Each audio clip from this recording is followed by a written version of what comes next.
annagoo ah odayaasha deegaanka Tardo waxaan cabasho ka nahay hay'adda Wardo iyo maamulka Jallaqsi. codkan waa idin fasixi doonaa isagoo dhameystiran oo uu ka hadlayo fadeexad weyn ninka kamid ah odayaasha dhaqanka deegaanka Tardo ee gobolka Hiiraan. arrintii Tardo aynu xal ka hadlaynay ayaa dhul fara badan lugaha la gashay nuur dheere iyo hay'adda Wardi oo iskaashaday ayaa deegaanka Tardo cunaha qabtay oo cunuqabateeyay oo dhulka la galay cabasho laga yahay ayaan barnaamijkeedii ugu soo gudbin doonaa. raggii arrinta lagu tuhmayay amal ajaay ay cod u duubeen ayagoo masabitay macallimiin iska masaakiin oo shacab ah iyo dad kaleeto waxa kaloon barnaamijka ku eegi doonaa warqad ay odayaasha dhaqanka deegaanka Tardo soo saareen oo ay cabasho uga yihiin maamulka degmada Jallaqsi iyo sidoo kaleeto hay'adda Wardi oo ayadu heshiis kula noqotay maamulkaasi musuqmaasuq iyo soo dhawaada muuqaalka like saara asxaabtiina la wadaaga haddaad nagu cusub tahayna nagu soo biir abwantaatiko wax badan aad kala soconaysaa xoga xaqiiqda ku saleysan. barnaamijkan xal ayaan ka hadalnay dhibaatada dhalinyarada ka taagan balse xalay sidii dhalinyarada xogta igu soo gudbiyeen waxay ii sheegeen oo kaliya shakhsigii lacagta sida saxda ah ay gacantiisa ugu dhacday oo ayaga ka qaaday micnaha balse baaritaan dheer oo la sameeyay kadib ama aan aniguba sameeyay iyo xiriir badan oo aan la sameeyay ila ku sugan degmada Jallaqsi iyo deegaanka Tardo intaba waxa la xaqiijiyay in lacagtaas ay si toos ah ugu dhacday gacanta gudoomiyaha degmada Jallaqsi ee Nuur Dheere oo ay raggani u adeegayeen ayagana shaaxooda dabcan loo shaafteeyay. waxa xusid mudan in shaqaalihii laga qoray degmada Jallaqsi gudaheeda barnaamijka damal caafimaad hay'adan Wardina ay fulinta ka ahayd in noocan oo kale lagu qoray oo shaqaalaha ka shaqeeyana lacag hore looga qaatay gudoomiye Nuur Dheerana gacantiisa ku soo qortay. tanina arrintaasi kamid ahayd raggan ayaa loo diray Tardo si ay markaasi dhalinyaro uga soo qoraan oo ay lacagta uga soo qaadaan. Nuur Dheere ayaana gacantiisa ku asixinaa leeyahay waxaan waa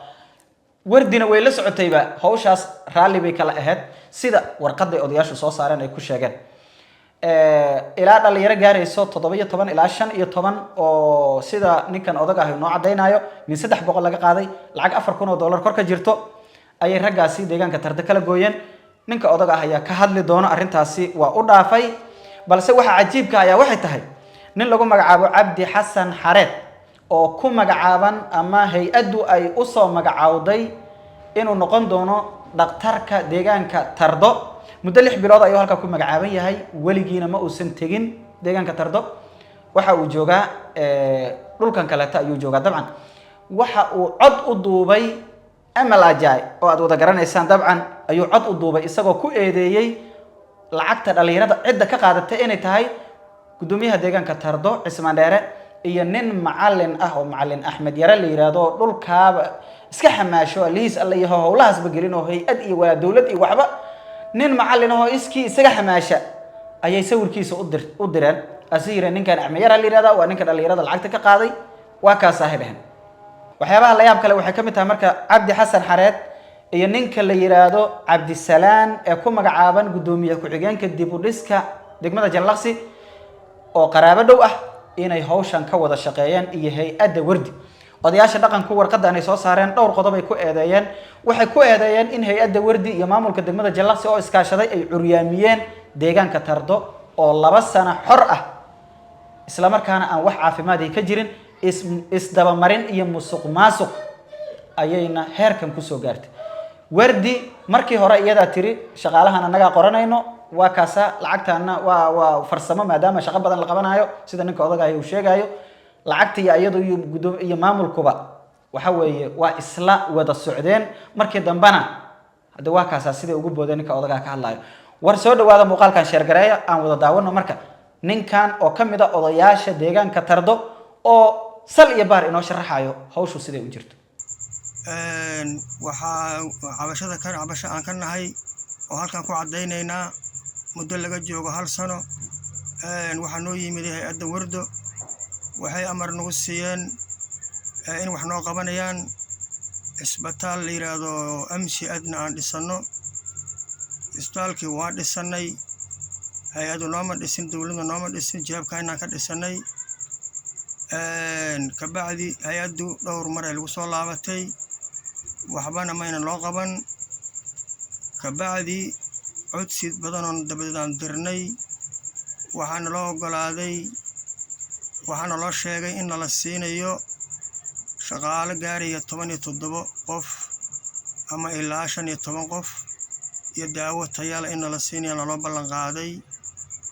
in badanaan sugaynay kabacdi waxaana loo sheegay oo maamulka iyo hay-adduba noo sheegeen in 3 qofood lala siinayo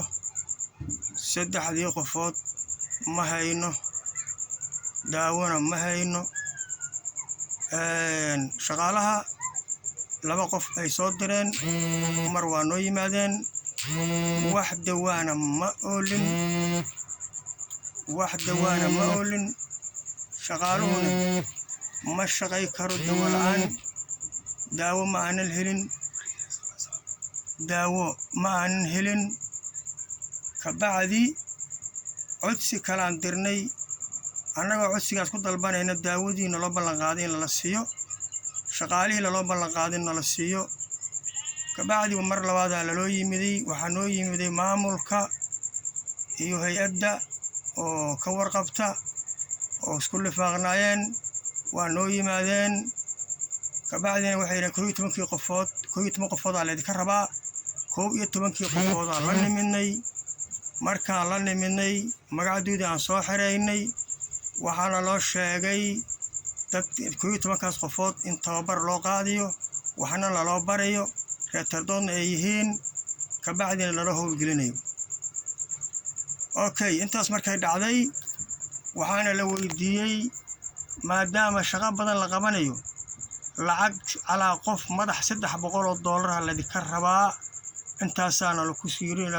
yiri 300 annagoonan hayn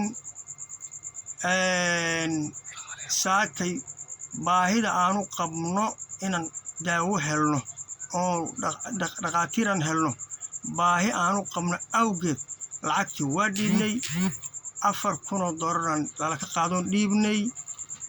lacagtii shaqaalihiina ma hayno waxa noo yimid hay-adda qayb ka mid ah haddana noo yimiday waxay yidhaahdeen anaga 5 qof bisaan rabnaa anagana 11 qofoodaa naloo diray qarashkaasna waa lala ka qaaday 11 qofoodna ma lala ka qaban manana loo howlgelin okay dhaqaalina waa naga maqan yihiin hay-addii raggay soo direen u dambeyn waxay yidhahdeen anaga 5 qof ma rabnaaba okay